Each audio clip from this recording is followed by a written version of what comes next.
Hello friends, வணக்கம். நான் உங்கள் ஈரோடுக்காரி பேசுகிறேன். காலையில் 5:30 ஆகுது. கிச்சன் கவுண்டர் டாப் இப்படி தான் இருக்குது. நைட்டு டிஃபன் பாக்ஸ் எல்லாம் பாத்திரம் எல்லாம் விலக்கி வச்சுட்டு போனது, இதெல்லாம் எடுத்து வச்சுட்டு வேலையை ஆரம்பிக்கணும். இன்றைக்கி வந்துட்டு பசங்களோட லஞ்ச் பாக்ஸுக்கு ஹாக்கா நூடுல்ஸும் ஹஸ்பண்டுக்கு தக்காளி சாதமும் செஞ்சு கொடுத்து விட போகிறேன். ரொம்ப சிம்பிள் மெனு தான் இன்றைக்கி. வேலை சீக்கிரமே முடிஞ்சிடும். இப்போது காஃபி ரெடியாக இருக்குது. காஃபி போட்டு வச்சுட்டேன். பாத்திரம்லாம் எடுத்து வச்சுட்டு காஃபி போட்டு வச்சுட்டேன். அரிசி ஊற வச்சுருக்கேன் தக்காளி சாதத்துக்கு. புதினாவும் கொத்தமல்லி இலையும் கிள்ளி வச்சுட்டு இஞ்சி தோல் உரித்து வச்சுருக்கேன். இன்னும் பூண்டு உரிக்கணும். மற்ற வேலைகள்லாம் இருக்குது. இதுக்கு நூடுல்ஸ் செய்கிறதுக்கு காயெல்லாம் கட் பண்ணிக்க போகிறேன். கேரட் கேப்சிகம் போட போகிறேன். கேபேஜ் போட போகிறதில்ல நான் இன்றைக்கி. இது வந்துட்டு ஈவினிங் டீ போடுறதுக்காக பால் எடுத்து வச்சுருக்கேன் தனியாக. அடுப்பில் நூடுல்ஸ் வேக போடுறதுக்காக தண்ணி வச்சுட்டேன். அகலமான பாத்திரம் எடுத்துட்டா தான் நம்மளுக்கு அந்த நூடுல்ஸ் பெரிய அகலமான இதில் போடுறதுக்கு யூஸ் ஆகும்.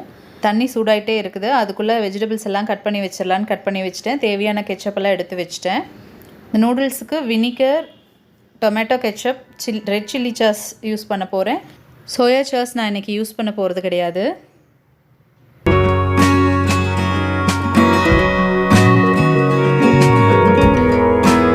இங்கே எனக்கு கிடைக்கிற நூடுல்ஸ் இது தான். இதுலேயே வந்துட்டு வீட்டும் எனக்கு கிடைக்கும். ரெண்டுமே நல்லாயிருக்கும்.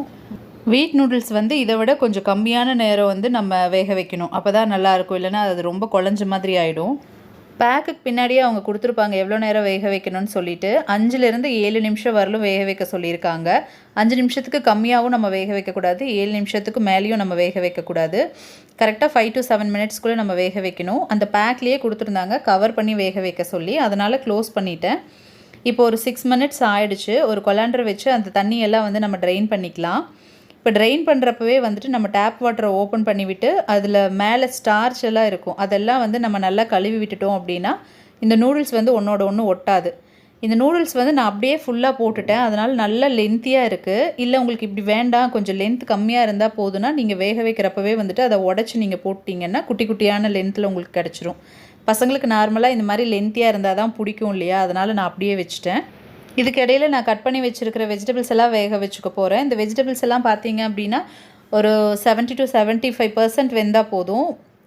ஃபுல்லாக நல்லா வேகணும் அப்படிங்கிறதெல்லாம் கிடையாது. வெங்காயம் போட்டாச்சு. வெங்காயமும் ஃபுல்லாக வேகணும் அப்படிங்கிறது கிடையாது. ஏன்னா எண்ணெயிலேயே தான் நம்ம வணக்கி விட போகிறோம். அது அப்படியே சேர்ந்து தான் வேக போகுது. வெங்காயம் கொஞ்சம் பாதி வணங்கினோன்னா கேப்சிகம் போட்டு ஒரு ஓட்டு ஓட்டிட்டு அதுக்கப்புறம் கேரட் போட்டுக்கலாம். கேபேஜ் இருந்துச்சுன்னா நீங்கள் கேபேஜும் சேர்த்து போட்டுக்குங்க.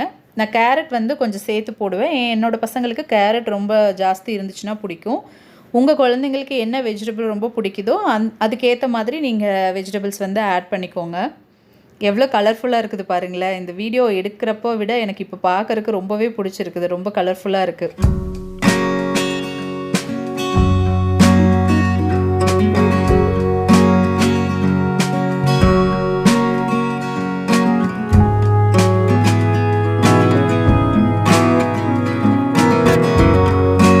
காயெல்லாம் பாதி வெந்துருச்சு. இந்த ஸ்டேஜில் நம்ம சாஸ் ஊற்றிட்டு வேக வைக்கிறப்போ ஒரு 70 to 75% அது வெந்து வர்றதுக்கு கரெக்டாக இருக்கும். நம்ம இப்போ சாஸஸ் எல்லாம் ஊற்றிக்கலாம். ரெட் சில்லி சாஸ் ஆட் பண்ணிட்டேன். இப்போ இது வினிகர் ஆட் பண்ணுறேன். வினிகர் ஏன் இந்த கலரில் இருக்குன்னா முன்னாடி ஊற்றின ரெட் சில்லி சாஸ் கீழே இருக்குது, அதனால் அது அந்த கலரில் இருக்குது. அதுக்கப்புறம் டொமேட்டோ கெச்சப் ஆட் பண்ணிக்கலாம். இப்போ தண்ணியை எதுவுமே ஊற்ற மாட்டோம் நம்ம வெஜிடபிள் வேகிறதுக்கு. இந்த கெச்சப் கூடவே சாஸஸ் கூடவே சேர்ந்து அது வெந்து வந்துடும். ஒரு 75% வரலும் வேக விடலாம். இன்னும் கொஞ்சம் நேரம் வேக விட்டுட்டு அது கூட நூடுல்ஸ் நம்ம ஆட் பண்ணிடலாம்.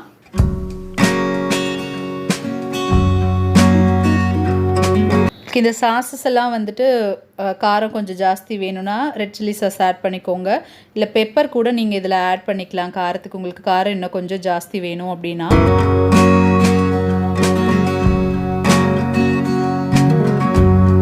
பாருங்கள், நூடுல்ஸ் அழகாக வெந்து சாஃப்டாக உதிரி உதிரியாக இருக்குது பாருங்கள்.